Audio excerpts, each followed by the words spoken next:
The Raja Saab movie ఎలా ఉందంటే horror comedy చిత్రాలు చాలా కాలంగా వస్తూనే ఉన్నాయి. వాటిలో చాలా వరకు ఆకట్టుకున్నాయి. అయితే ప్రభాస్ మొదటిసారి ఈ జోనర్ మూవీ చేయడం, ఫ్యాంటసీ ఎలిమెంట్లు, రొమాన్స్ మేళవించడం, పూర్తి ఎంటర్టైన్మెంట్గా దీన్ని రూపొందించడం ఈ మూవీ స్పెషాలిటీ. మరి దీనికి తోడు చాలా ఏళ్ల తర్వాత ప్రభాస్ ఇందులో కామెడీ చేయడం విశేషం. మరి ఇవన్నీ సినిమాపై అంచనాలు పెంచాయి.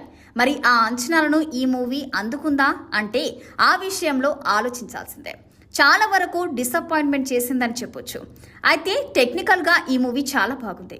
ఎంచుకున్న కథ కొత్తగా బాగుంది. ఇలాంటి కథతో సినిమాలు రాలేదని చెప్పుకోవచ్చు. అంతేకాదు ఇందులో మెయిన్ ప్లాంట్ని చూపించిన తీరు కూడా కొత్తగా ఉంటుంది. ఎంగేజింగ్ కూడా ఉంటుంది. సినిమా ఫ్యాంటసీ హర్రర్ కామెడీ అన్నారు, కానీ ఎక్కువగా సైకలాజికల్ థ్రిల్లర్ ఎలిమెంట్లు కూడా ఉన్నాయి. అవే సినిమాకి ప్రధాన బలంగా నిలిచాయి. ఇక సినిమా ఫస్ట్ హాఫ్ లో సరదాగా సాగిపోతుంది. మరి ప్రారంభంలో అయితే సంజయ్ దత్ పాత్రని పరిచయం చేయడం, అలాగే బ్యాక్ స్టోరీని కాస్త రివీల్ చేయడంతో క్యూరియాసిటీ క్రియేట్ అవుతుంది.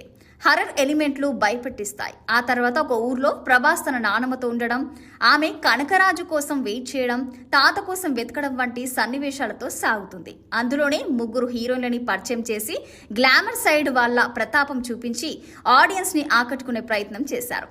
ఇందులో ప్రభాస్ ప్రారంభం నుంచి అడుగడుగునా కామెడీ చేశారు. కోర్టులోకి వెళ్లేంత వరకు కథ కాస్త స్లోగా సాగుతున్నట్టుగా ఉంటుంది. అందులో వెళ్ళాక వచ్చే సన్నివేశాలు కొంతవరకు ఇక ఎంగేజ్ చేస్తాయి, మరికొంత రెగ్యులర్ ఫీలింగ్ ని తెస్తాయి. ఇక ఇంటర్వెల్ ఎపిసోడ్ మాత్రం ఎంగేజింగ్, ఆసక్తికరంగా సాగుతుంది. అలాగే వావ్ అనిపిస్తుంది. సెకండ్ హాఫ్ మొత్తం కోటలోనే సాగుతుంది.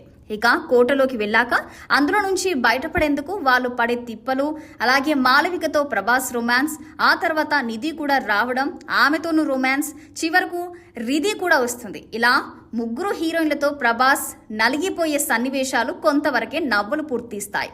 ఇక చాలా వరకు ఇరిటేట్ తెప్పిస్తాయి. అవి బలవంతంగా ఇరికించినట్టుగా ఉంటాయి.